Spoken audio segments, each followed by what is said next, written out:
भगवान बुद्ध कहते हैं, पश्चित्तं कतं बिंबं, पश्चित्तं कतं बिंबं अरुकाय समुसितं आतुरं बहुकंपं यस्य नत्थि ध्रुवं तिली, यस्य नत्थि ध्रुवं तिली। अर्थात इस विचित्र शरीर को देखो,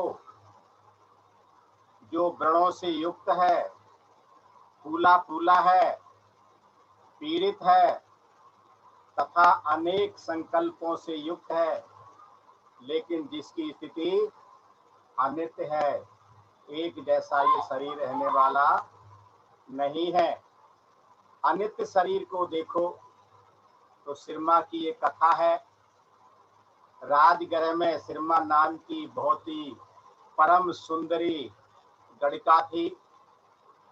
वह भगवान के उपदेश को सुनकर के श्रोतापत्ति फल को प्राप्त कर लिया था तथा प्रतिदिन अपने घर पर भिक्षुओं को बड़े सम्मान के साथ दान देती थी। वह एक दिन भिक्षु लोगों को दान देकर कुछ ऐसी तत्काल बीमारी हुई और उस बीमारी से वो मर गई। उसका मृत शरीर शमशान में राजा द्वारा सुरक्षित रखवाया गया। तीसरे दिन भगवान बुद्ध स्वयं भिक्षु संघ के साथ वहां गए और उस मृत शरीर को भिक्षुओं को दिखलाकर कहा, भिक्षुओं, इस प्रकार का रूप भी नष्ट हो गया। जो परम सुंदरी गणिका थी, देखो इसका भी रूप नष्ट हो गया। देखो भिक्षुओं, पीड़ित शरीर को देखो। कह करके इस उपदेश को, इस गाथा को उन्होंने कहा, पश्चित्तं कतं बिंबं अरुकाय समुसितं आतुरं बहुसंकप्पं यस्य नत्थि ध्रुवं तिली। अर्थात इस विचित्र शरीर को देखो, जो व्रणों से युक्त है, फूला हुआ है, पीड़ित है तथा अनेक संकल्पों वाला है, जिसकी स्थिति अनित्य है, एक जैसा रहने वाला नहीं है। वर्तमान में मैं जैसा हूँ, आगे ऐसा रहने वाला नहीं हूँ, क्योंकि ये शरीर जरा धर्मी है, ये शरीर मरण धर्मी है, ये शरीर व्याधि धर्मी है। भगवान बुद्ध आगे कहते हैं, परिजृढ़ मिदं रूपं रोग निगं पवत्करं विजयति पूति संदेहो मरणंतं ही जीवितं। अर्थात ये रूप जीर्ण रोगों का घर है, ये भंगुर है, ये गंदा शरीर विनाश को प्राप्त हो जाता है। जीवन मृत्यु परंत होता है। जब तक मौत नहीं आने वाली है तभी तक ये शरीर है, उसके आगे ये शरीर नहीं है। भगवान बुद्ध कहते हैं, ये शरीर रोगों का घर है, व्याधि धर्मी है। उत्तरी थेरी की कथा है ये। एक दिन भगवान बुद्ध शराबस्ती में भिक्षाटन के लिए गए हुए थे।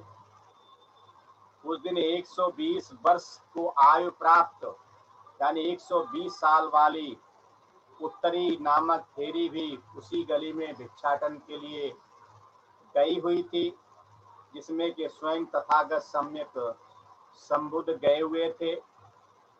जब उत्तरी थेरी शास्ता को आते हुए देखा तो है किनारे होने लगी, लेकिन दुर्बलता के कारण वो ठीक ढंग से अपने चीवर को नहीं संभाल सकी। अपने चीवर के कोने को पैर से दब जाने के कारण भूमि पर गिर पड़ी। यह देखकर भगवान बुद्ध करुणामयी भावना के साथ उसके पास गए और बोले, भगिनी, तेरा शरीर बिल्कुल जीर्ण शीर्ण हो गया है, कुछ ही दिनों में नाश को प्राप्त हो जाएगा। कहकर इस गाथा को कहा।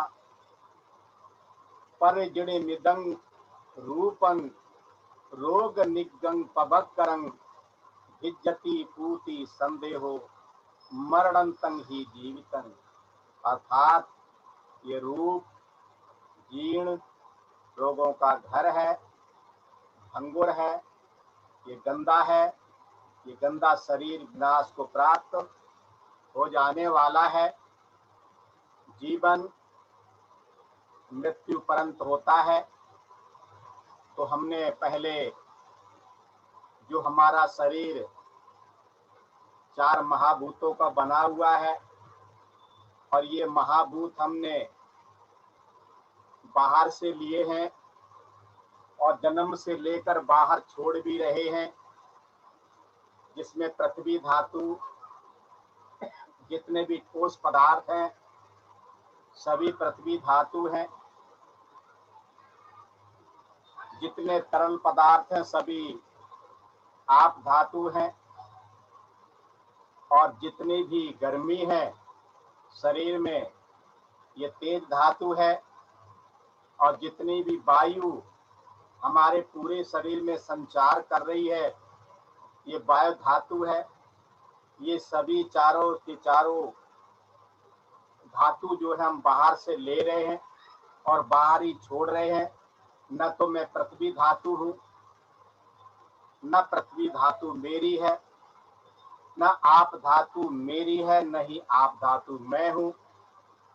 न तेज धातु मेरी है और न ही मैं तेज धातु हूँ, और न ही वायु धातु यानी ऑक्सीजन या कार्बन डाइऑक्साइड मेरी है, और न ही मैं वायु धातु हूँ। भयानक अज्ञानतावश हम इसमें ऐठ में रहते हैं। ये मेरा शरीर है, ये मेरा अंग है, ये मेरा है, वो मेरा है। इसमें जो 5वां जो बहुत महत्वपूर्ण स्थान रखता है वो होता है आकाश धातु। आकाश का मतलब होता है अवकाश। तो हमने पहले एक एक करके सबके 5-5 गुण बताए थे। आज मैं फिर से आकाश धातु के 5 गुण बताने वाला हूँ, जो भंते नागसेन और राजा मिलन के बीच में संवाद हुआ है उसी में से लिया है हमने। तो इसके जो गुण हैं उसको अपने अंदर धारण करना है, इसी का ही प्रयास करना है।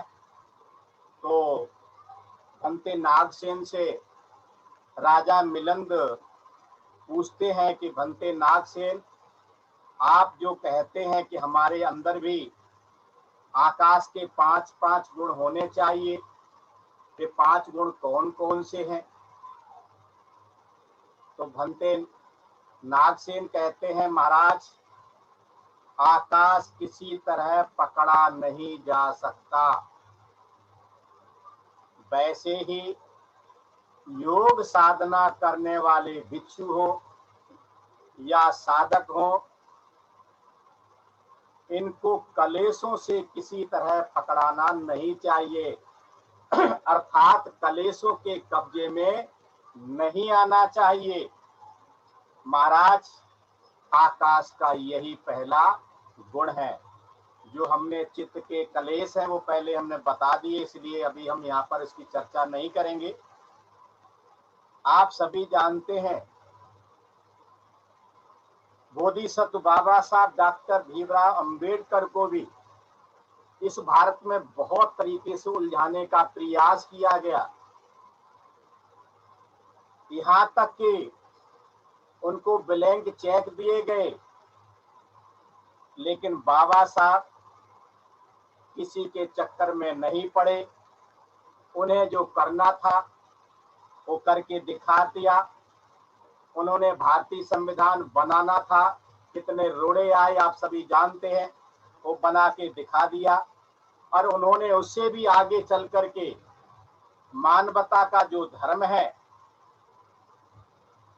जो भगवान बुद्ध की शिक्षाएं हैं, लाखों लाख अनुयायियों के साथ 14 अक्टूबर 1956 को ग्रहण किया। इसका जीता जागता उदाहरण है।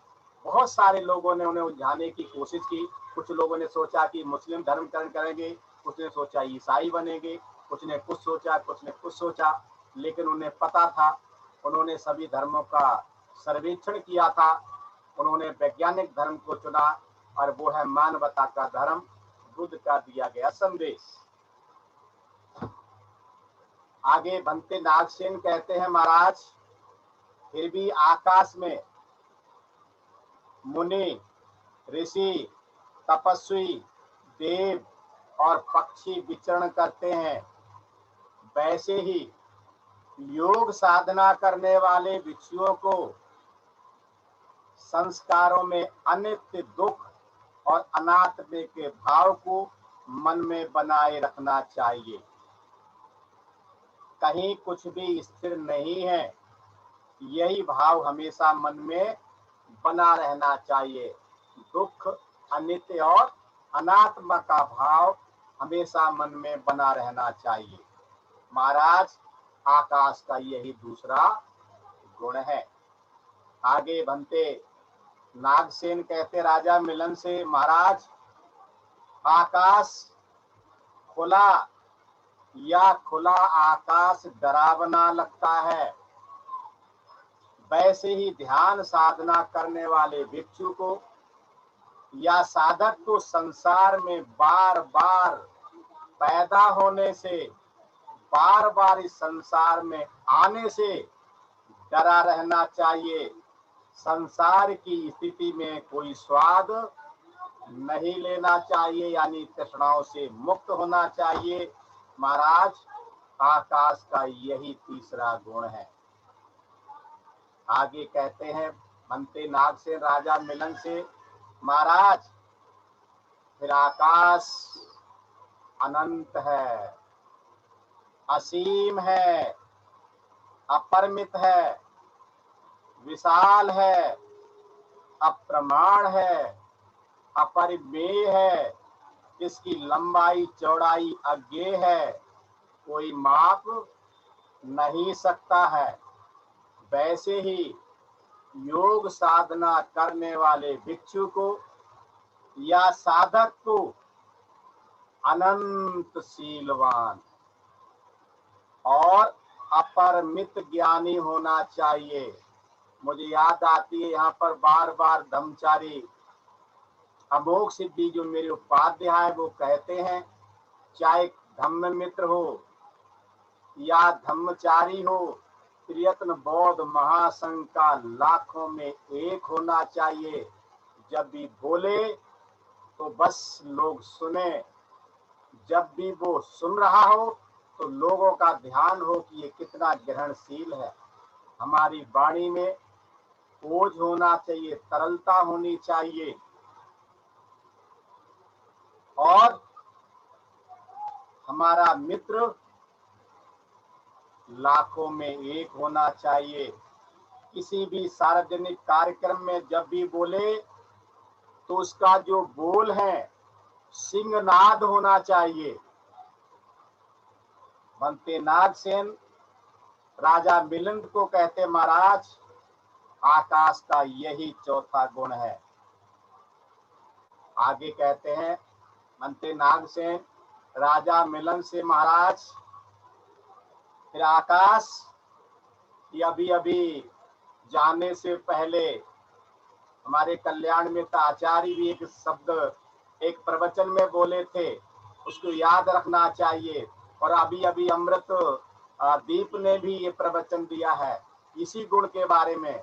तो क्या कहते हैं बनते नागसेन महाराज, फिर आकाश किसी के सहारे लटका नहीं होता, किसी से जुटा नहीं होता, किसी पर ठहरा नहीं होता है, किसी पर टिका नहीं होता है और न किसी से रुका होता है। वैसे ही, मैं इसका भावार्थ नहीं समझाऊंगा, आप समझ सकते हैं। वैसे ही योग साधना करने वाले, कायानुसति का ध्यान करने वाले, वेदनानुसति का ध्यान करने वाले, चित्तानुसति का ध्यान करने वाले और धम्मानुसति का ध्यान करने वाले भिक्षु को या साधक को, वो फिर चाहे धम्मित्र ही क्यों न हो, वो चाहे फिर धम्म सहायक ही क्यों न हो, या धम्मचारी हो, धम्मचारिणी हो, ध्यान साधना करने वालों को गृहस्थ कुल में,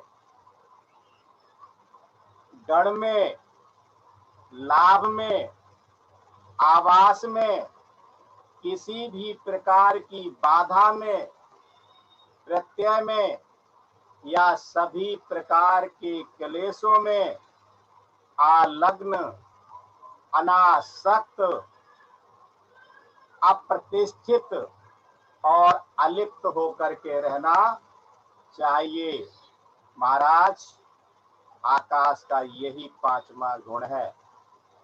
महाराज अपने पूर्व पुत्र राहुल को उपदेश देते हुए तथागत सम्यक संबुद्ध ने कहा भी है, राहुल, जैसे आकाश कहीं भी प्रतिष्ठित नहीं होता है,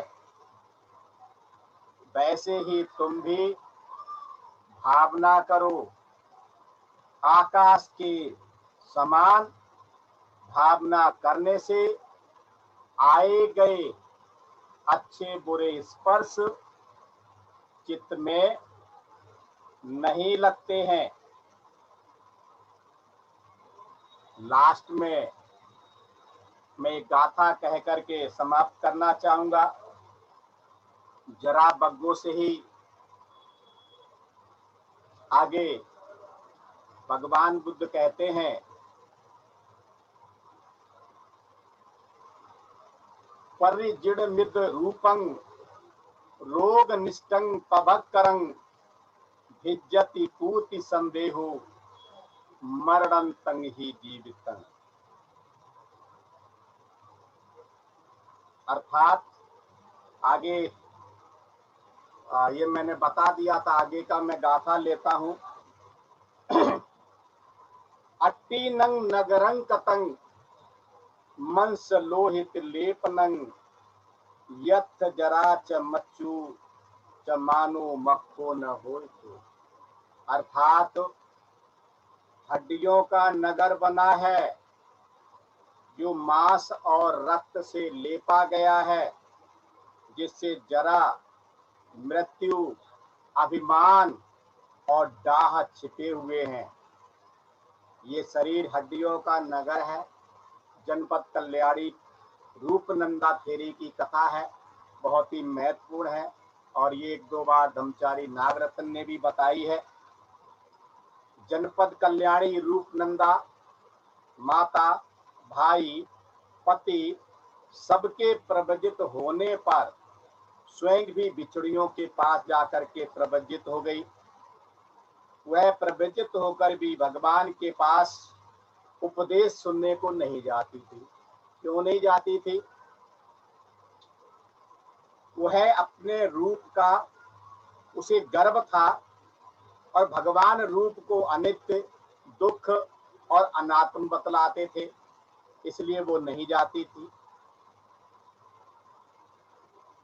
उसको ऐसा होता था कि भगवान संभवतः उसके रूप की निंदा न करने लगे।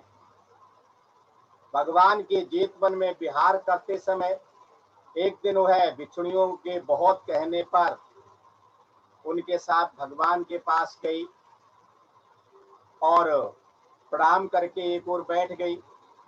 महाकारुणिक तथागत सम्यक संबुद्ध ने रूपनंदा थेरी के चित्त की गति को जानकर अपने रिद्धि बल से एक ऐसी तरुणी को बनाया जो रूपनंदा से भी ज्यादा रूपवती थी। अन्य कोई नहीं देख पाता था, केवल रूपनंदा और तथागत सम्यक संबुद्धि उसके रूप को देखते थे। भगवान के पीछे खड़ी वो पंखा जल रही थी, उसे भगवान देखते थे और रूपनंदा थेरी, अन्य कोई भी नहीं देख पाता था। रूपनंदा थेरी को देखते देखते हुए स्त्री, युवती, वृद्धा और जरा से जीर्ण शरीर वाली होकर के मर गई। इसे देख थेरी को विराग उत्पन्न हो गया। वह अपने शरीर और रूप को भी वैसा अनित्य समझने लगी। उसकी ऐसी चित्त प्रवृत्ति को जानकर भगवान ने उपदेश देते हुए इस गाथा को कहा, अट्टिनं नगरं कतं मंस लोहित लेपनं यथ जरा च मच्चूच मानो मक्खो न ओहितो। अर्थात ये हड्डियों का नगर बना है जो मांस और रक्त से लेपा गया है, जिससे जरा और मृत्यु, अभिमान और डाह छिपे हुए हैं। ये शरीर कितना ही सुंदर क्यों न हो, लेकिन ये शरीर जरा धर्मी है, मरण धर्मी है, व्याधि धर्मी है, और इस शरीर को हमें छोड़ना भी है। अपने प्रिय जो लोग हैं उनसे बिछो भी होना है। ना जाने कितने हमें छोड़ के चले गए और हमारा भी कोई भरोसा नहीं है। हमें इस शरीर को जो प्रकृति ने दिया है, माता पिता ने इसे सहेजा है। हमें अपने माता पिता का उपकार नहीं भूलना चाहिए। और जब तक ये सांसें चल रही हैं, जब तक ये शरीर है, हमें शरीर को कर्म छंद से धर्म छंद की तरफ लगाना चाहिए, अध्यात्म के मार्ग पर चलना चाहिए, निब्बाण की तरफ चलना चाहिए। अपनी जो गति है उसको सुगत बनाना है। आज के इस आकाश तत्व का यही ध्येय है। हमें आकाश तत्व के बारे में जो भी गुण बताए हैं, हमें उसको अपने मन में धारण करना चाहिए। मैं आज अपनी बात को यहीं समाप्त करता हूँ। आप सभी ने सुन लिया। आप सभी का बहुत बहुत साधुवाद, धन्यवाद। ब्रह्मचारी प्रज्ञा रश्मि जी ने, दिल्ली केंद्र ने मुझे मौका दिया, तो मैं उनका भी साधुवाद करता हूँ। यहीं रुकता हूँ। जय भीम, नमो बुद्धाय। ब्रह्मचारी